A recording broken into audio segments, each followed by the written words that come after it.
Hey everyone, so nice to see you again. I'm uploading another video. This one is Saving Destiny Chapter 8. So we last left Destiny. She was getting ready to take a tour of the Jackson Center. The Jackson Center is a residential treatment center that Destiny's parents chose for her in the end. And Destiny is really excited to get out of Haverford Hospital and take the next step toward freedom because she's really sick of being cooped up in the hospital all the time, even though Haverford Hospital was a blessing in her life. It took her from a point of everyone telling her she was a bad kid to her being a good kid with a bad illness. I had a Haverford Hospital in my life too, only it was Hampstead Hospital. Up until I went to Hampstead Hospital, all the other hospitals told me I was a bad kid, I was misbehaving, I was manipulative, I was out of control, and it was all my fault, and I needed to change. And then I went to Hampstead Hospital, and they explained to me that I had an imbalance of chemicals in my brain, and I needed my medications readjusted, and I needed help learning coping skills along with the medications to help the medications work, and that it wasn't my fault. I was a good kid. I just had a bad illness. And it was such a change. It was amazing, and it changed my life. So here we are, Chapter 8, Saving Destiny. We're starting off in Destiny's perspective. My mom arrived about an hour after my shower, but it felt like I'd been waiting for an eternity. Christy gave my mom a little envelope with my noon and 5 o'clock meds in it, all crushed up in little plastic pouches and labeled, along with a bottle of sterile water, some little medicine cups, and a 60 ml captive syringe. Destiny knows how this is done, and I'm sure you do too. It's really similar to giving NJ tube meds, which you already have years of practice with. But her meds are labeled with what they are and when they are due. When a pouch of meds is due, you pour it into the med cup, add about 10 ml of the sterile water, mix the mixture until it is all liquid and mixed up with no pill fragments, then use the syringe to suck out the mixture. Put the tip of the syringe into the end of her J part of the tube, unclamp the tubing, she pointed to the little clamp on the J-tube tubing, and then continued on. Using slow, steady pressure, inject the mixture into Destiny. When the syringe is empty, clamp the tubing on the extension again to make sure she doesn't get a shower of meds spewing back out at her. Then pour another 15 ml of sterile water into the medicine cup. Suck it up with the syringe and flush it through the same way you flush the meds through. And then just have her pick up her shirt so you can see where the tube goes in and eyeball that all the meds went in. Christy gave my mom the quick give meds through the J-tube run through and then buzzed us through the locked doors and off the unit. I had been off the unit before with staff, but being off of it with just my mom felt special. The air felt clearer, the colors brighter. I felt less of a mental patient. I'm more like just a normal kid again. As we walked to my mom's car, I was smiling so hard that my cheeks tingled and even hurt a little bit. I can't believe I'm getting in a car again, I told my mom. It feels like forever since I've been in a car. The drive was 2 hours, but it went by super fast. We played the game where you find the letters of the alphabet on billboards and chatted about how Sage, one of the other long-term kids at the hospital, could also do killer backflips, and how Lily and I were trying to write a short story together.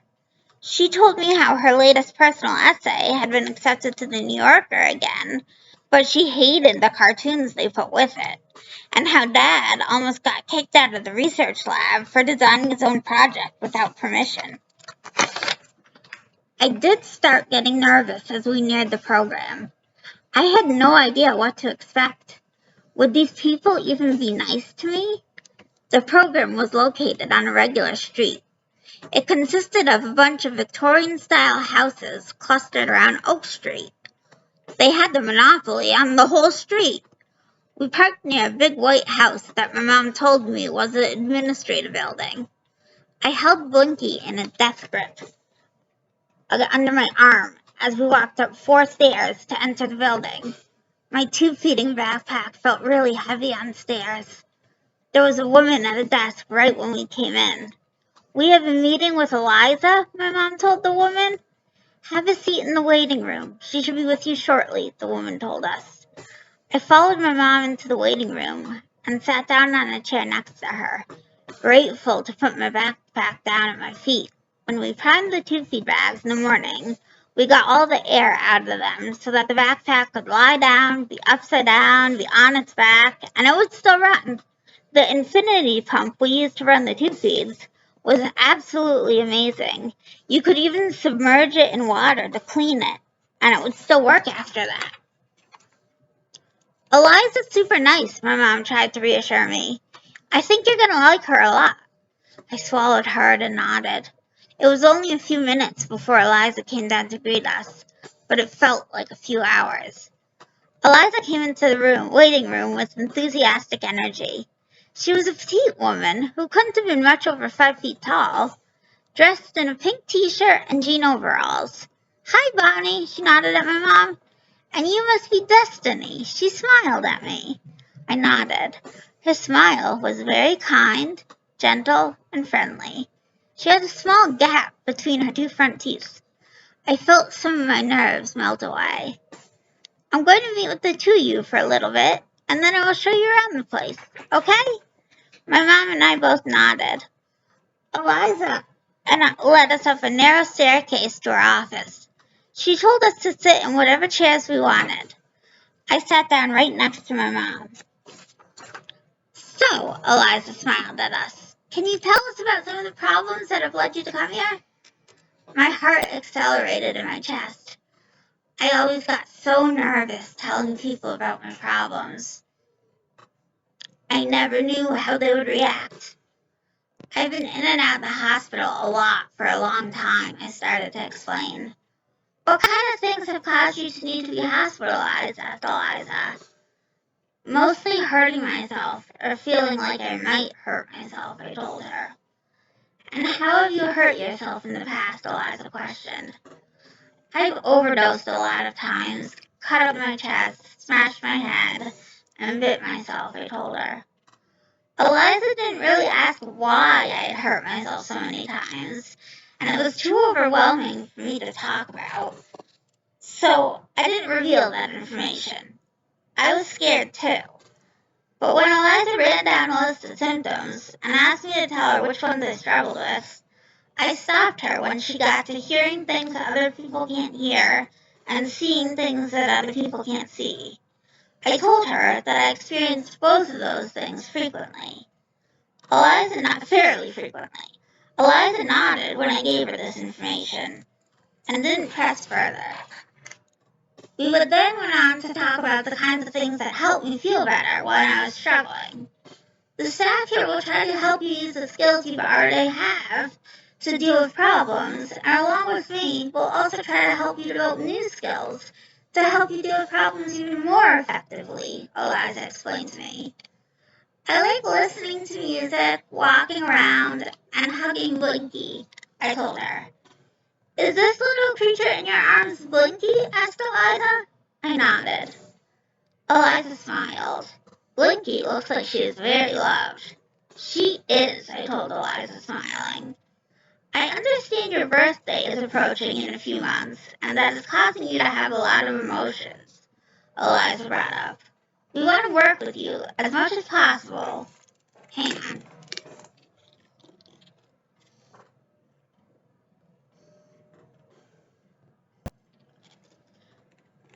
To keep you safe and in control before, during, and after your birthday. We understand it will be difficult, but we will get you through it," Eliza assured me. My whole body tensed. My birthday. I didn't even want to think about my birthday. Eliza breezed past my birthday to talk about other issues. Slowly, I tried to let go of my thoughts around my birthday as well. Once she stopped talking, I hadn't processed much beyond my birthday. I had one pressing question. Do people get restrained here? I asked. My voice shook as the physical memory of all the restraints in the hospitals rushed through my head. Only as a last resort. If someone is about to hurt themselves or someone else, and there's nothing else we can do, Eliza assured me. Do you have any other questions? Eliza asked again. Not right now, my mom and I told her. Well, would you guys like a tour then? Eliza asked. My mom and I both nodded immediately. Eliza showed us the nurse's office, which was in the same building, and then took us downstairs to the cafeteria. Outside the building we had been, and across the street, was a large off-white Victorian-style house. This is Sharon House, the girls' house, Eliza showed us. I can take you inside. Right now, all of the other girls are at the school buildings that I will show you later. My mom and I followed Eliza into the house. It looked like a normal house, but there were a lot of posters with rules on them, and some sheets that Eliza called point sheets were hanging in the living room. Every day, the staff evaluates your behavior and tallies up how many points you get for the day. You need the points so that you can achieve higher levels. Girls with higher levels get more privileges, Eliza explained. You get more points for doing things like doing chores, interacting with other kids and with staff, and then for working toward your therapeutic goals. If you come here, your first 2 goals during your initial 2 weeks will be getting to know the rules and getting to know the staff and the other kids. Eliza led us up the stairs to show us the bedrooms and a little area where Eliza said overnight staff would sit at night. We can have up to 7 girls in the house. Right now, you will be the 5th.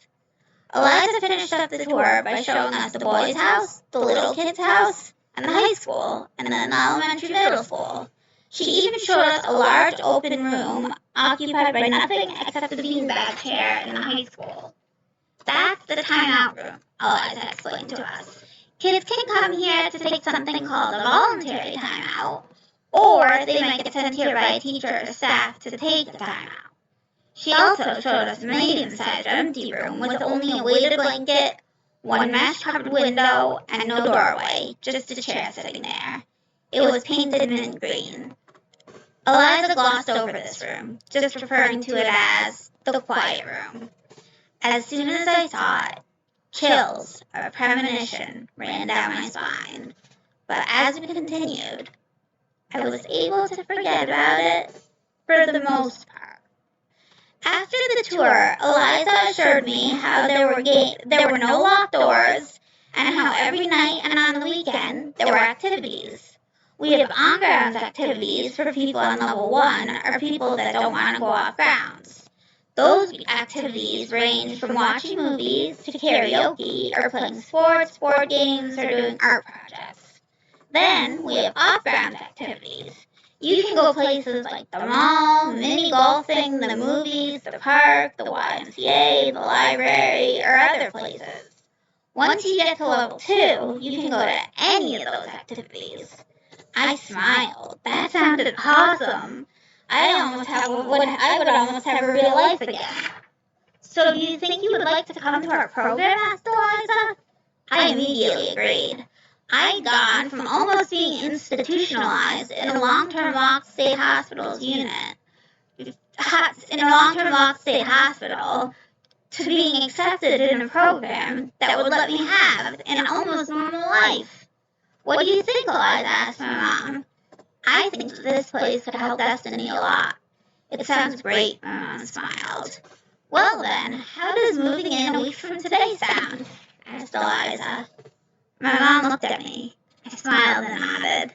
Okay, I will see you both next week at 2 p.m. then, Eliza told us as she led us back out of the building. And now it switches back over to the mom's perspective. I felt a definite sense of relief after the intake.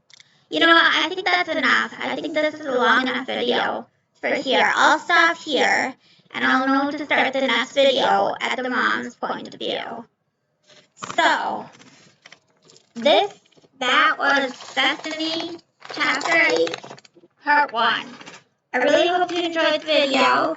Next time we'll read about Destiny moving into the Jackson Center, finishing up at Haverford Hospital, how her goodbye book goes, how her leaving goes.